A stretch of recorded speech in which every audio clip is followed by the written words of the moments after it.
তখন ১ টাকায় ৪টা চকলেট পাওয়া যেত। একটা চকলেটের দাম পড়তো ৪ আনা করে। আজকের দিনের জেনারেশন ৪ আনা শব্দটা শুনলেও সেটা দেখতে এক্স্যাক্টলি কেমন হয় সেটা হয়তো তারা বুঝবেই না। সরকারি হসপিটালে গেলে সে সময় ফ্রি চুলকানির ঔষধ পাওয়া যেত। সেই চুলকানির ঔষধ এতটাই পিওর ছিল যে সেটার ঘ্রাণ নিলেই কেন জানি চুলকানি ভালো হয়ে যেত।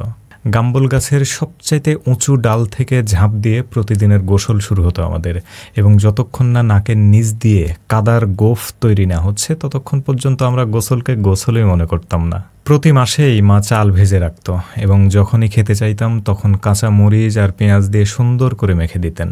কালো রঙের ইংলিশ হাফ প্যান্টের ২ পাশের ২ পকেটে সেই চাল ভাজা ঢুকিয়ে নিতাম আর খেলতে বের হতাম। একটু পরপর সেই চাল ভাজা পকেট থেকে বের করে খেতাম আর খেয়াল করতাম যাতে কোনো বন্ধু দেখতে না পায়, কারণ দেখতে পেলে তাকেও সে চাল ভাজা দিতে হবে।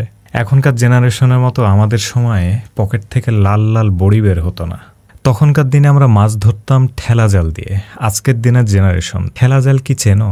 ৩ কোনা আকৃতির বাঁশের একটা ফ্রেম তৈরি করে সেখানে নীল কালারের একটা জাল বোনা হতো, এবং সেই জালে যখন আমরা লাল বড় কোনো পুঁটি মাছ পেতাম তখন কেন জানি বড় বড় ইলিশ মাছ পাওয়ার একটা আনন্দ পেতাম।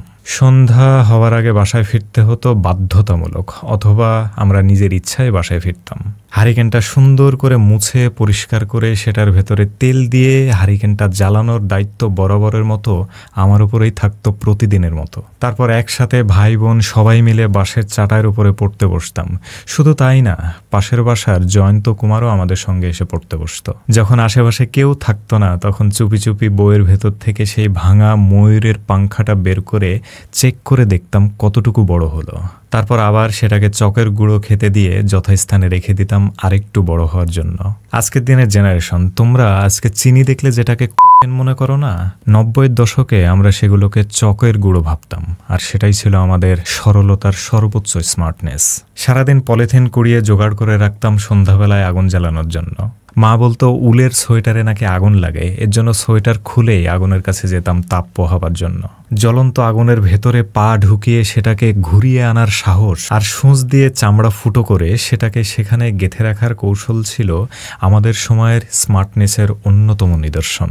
আমাদের সময় আগুন দিয়ে নষ্ট কলম পোড়ানো ছিল অসম্ভব রকমের রোমাঞ্চকর একটা ট্রেন্ড। এই জেনারেশনে পোলাপান কখনোই জানবে না পলিথিন আর নষ্ট কলম পোড়ানোর যে গন্ধ সেটা কতটা মিষ্টি। শুকনো কুমড়ো গাছের ডগা দিয়ে সিগারেট বানিয়ে খাওয়া আর কাশি হয়েছে বলে অজুহাত দিয়ে তেজপাতার বিড়ি বানিয়ে খাওয়ার যে নেশা, সেটা আজকের দিনের জেনারেশন আর কোনো দিন পাবে না। কিভাবে চামড়া ফুটো করে সূঁচ আটকে রাখা যায় সেটা হয়তোবা শিখতে পারবে, কিন্তু সেখান থেকে যে রোমাঞ্চকর অনুভূতি সেটা হয়তোবা তারা আর কোনোদিন পাবে না, কারণ এখন তারা রোমাঞ্চ খুঁজে পায় বড়ি আর পানির ভেতরে।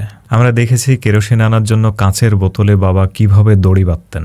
ডাঙ্গুলি খেলা এখনকার জেনারেশন চেনে কিনা সন্দেহ, আর যদিও বা তাদের সামনে ডাঙ্গুলি খেলা হয় তাহলে ডাঙ্গুলি খেলার নিয়ম বুঝতে বুঝতে তারা হয়তো বা পাগলই হয়ে যাবে। ডান হাত এবং বাম হাতের মধ্যমা আঙ্গুল দিয়ে মার্বেল খেলা আর সিগারেটের প্যাকেট কেটে সেটাকে নকল টাকা বানিয়ে কত রকমের যে খেলা খেলেছে তার কোনো শেষ নাই।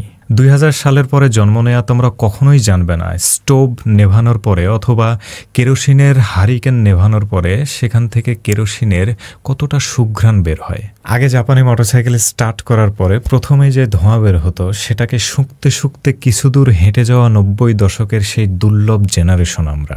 সন্ধ্যাবেলায় প্রতিটা বাড়ির জানালার ফাঁক দিয়ে ১-১কে ১, ২-১কে ২ এই সমস্ত পড়ার আওয়াজ বর্ষাকালের ব্যাঙের ঘ্যাঙর ঘ্যাঙরকেও যেন হার মানাতো। আজকের দিনের জেনারেশন তোমরা কখনোই ধারাপাত কি জিনিস সেটা হয়তো বা চিনবে না, কিন্তু ইউটিউব, ফেসবুক, ইনস্টাগ্রাম আর টিকটকে কিভাবে রিলস বাজি করতে হয় সেটা খুব ভালো করেই চিনে গেছো। সময় পাল্টে গেছে অনেক আগেই। আমি যুগের নিয়ম নীতিকে দোষ দেব না, সময়কেও দোষ দেব না, এমনকি নষ্ট হয়ে যাওয়া এই জেনারেশনকেও দোষ দেব না।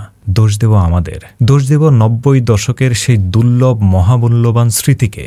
কেন তারা এত সুন্দর ছিল যে পরবর্তী দিনগুলোকে আর কাছে আসতে দিল না। আমাদের সেই দিনগুলো ইউটিউব, ফেসবুক আর টিকটকের মধ্যে সীমাবদ্ধ ছিল না, তাই আমাদের শৈশব কেটেছে ঘাটে, মাঠে, হাওড়ে বাউড়ে, আগুনে, পানিতে, জঙ্গলে, সব জায়গায়। আজকের দিনের জেনারেশন তোমরা তোমাদের এই game of Thrones, YouTube, Facebook, Instagram দিয়ে আমাদের সেই ম্যাকাইভার, আলিফ লাইলা, সিসিমপুরের ইক্রিয়া আর হালুমদের কখনোই চাপা দিয়ে রাখতে পারবে না। দেখা হচ্ছে পরবর্তী ভিডিওতে। খোদা হাফেজ।